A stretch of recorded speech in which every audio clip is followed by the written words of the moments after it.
Ini ada berita yang ingin saya sampaikan juga soal lagi-lagi kemenangan kubu AHY ya terhadap gugatan dari kubu Muldoko, di mana kita tahu sebelumnya ada dua kemenangan yang dicapai atau diperoleh oleh kubu AHY. Satu, penolakan Menkumham. Kedua, penolakan Mahkamah Agung ketika dipersoalkan ADART. Dan ini menjelang akhir tahun adalah penolakan dari PT-UN ya, Pengadilan Tata Usaha Negara. Pada kesempatan yang berbahagia ini, saya juga ingin menyampaikan pesan singkat sebagai tanggapan atas keputusan Pengadilan Tata Usaha Negara (PT-UN) yang menolak gugatan pihak KSP Muldoko.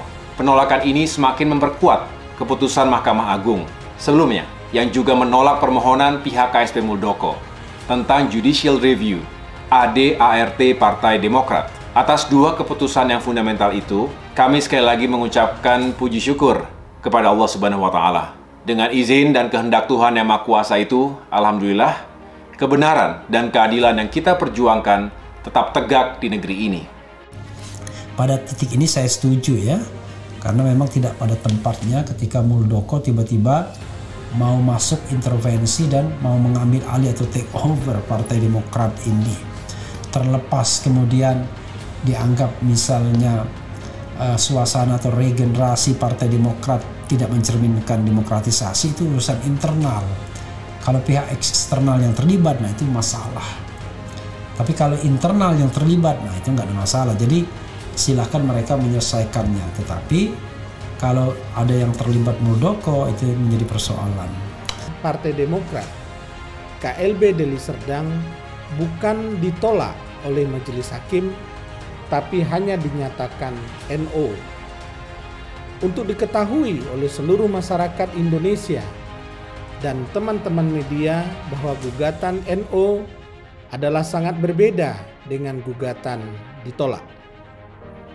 Gugatan disebut NO karena objek gugatan dipandang tidak jelas atau ada berbagai cacat formil yang mungkin melekat pada gugatan, sehingga gugatan tersebut tidak dapat diterima oleh Majelis Hakim.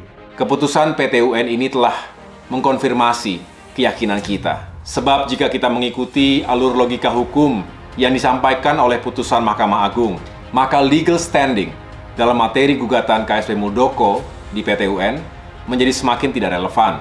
Bagi kami, keputusan hukum ini memberi pesan hangat bagi demokrasi kita sebagai tanda kemenangan bagi rakyat. Sejak KSP Muldoko berbohong dengan mengatakan tidak berminat mengambil alih kepemimpinan Partai Demokrat, lalu tiba-tiba tanpa izin presiden, ia hadir di KLB ilegal, kemudian permohonan kepengurusan dari hasil KLB ilegal itu ditolak oleh Kemenkumham, maka tidak bisa lagi dibilang KSP Muldoko tidak serius untuk mengambil alih kepemimpinan Partai Demokrat ketika ia aktif mengumpulkan orang-orangnya dalam proses hukum ini.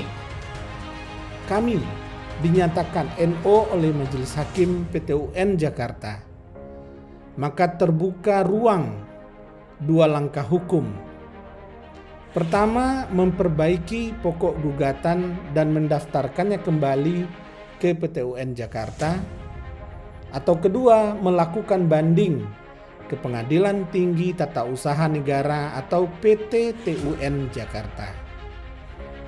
Keputusan PT-UN Jakarta tersebut tentu belum bisa disimpulkan sebagai putusan yang berkekuatan hukum tetap atau inkrah, karena undang-undang menjamin ada masa tenggang 14 hari bagi Partai Demokrat KLB Deli Serdang untuk menentukan langkah hukum yang akan diambil. Saya termasuk mengapresiasi Partai Demokrat yang mau mendukung PT 0%. So far juga satu-satunya partai yang secara tegas mengatakan PT 0% itu cuma Partai Demokrat.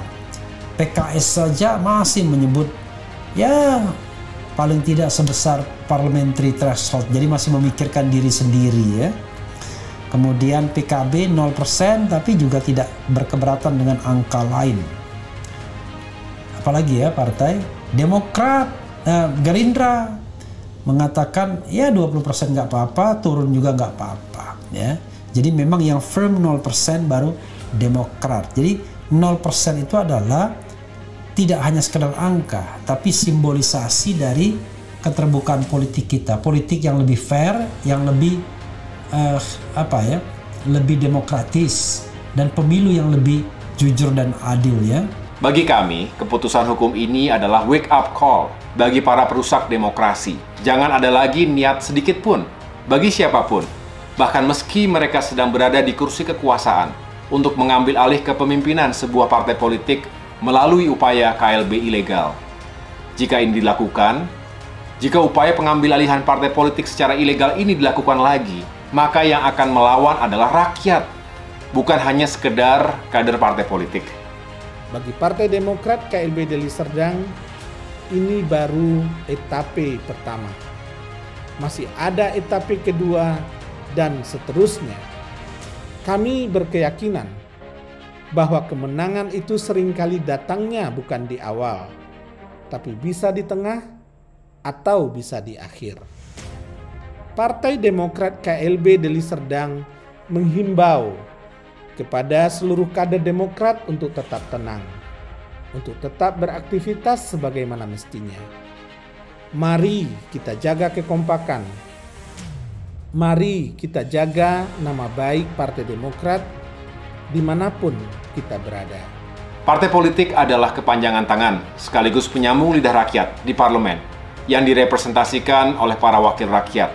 Karena itu, mengganggu rumah tangga sekaligus berupaya untuk mengambil alih partai politik secara inkonstitusional adalah sama saja dengan mengganggu rakyat itu sendiri. Itulah mengapa saya katakan, keputusan hukum ini adalah kemenangan bagi rakyat Indonesia. Karena keputusan itu tetap melindungi hak-hak politik rakyat yang berusaha dirampas oleh KSP Muldoko melalui upaya-upaya politik, juga upaya-upaya hukum. Rekan-rekan wartawan yang saya banggakan, untuk itu, atas keputusan PT UN ini juga, saya menyampaikan apresiasi dan rasa hormat saya kepada seluruh pihak yang tidak dapat saya sebutkan satu persatu atas semua doa, perhatian, dan bantuannya dalam perjuangan Demokrat untuk mengokohkan pilar demokrasi di negeri ini. Apresiasi itu kami sampaikan kepada para hakim di Mahkamah Agung, jajaran Pengadilan Tata Usaha Negara DKI Jakarta, jajaran Kementerian Polhukam dan Kemenkumham, juga tim hukum Partai Demokrat, para penggiat, aktivis, dan pejuang demokrasi, para akademisi, para pakar hukum, rekan-rekan pemimpin redaksi, dan para jurnalis, serta segenap pengurus, kader, dan simpatisan Partai Demokrat dimanapun berada. Tidak lupa, terima kasih dan apresiasi juga kami sampaikan kepada seluruh rakyat Indonesia yang tidak henti-hentinya terus menguatkan perjuangan kami sejak kasus ini pertama kali bergulir di awal tahun ini.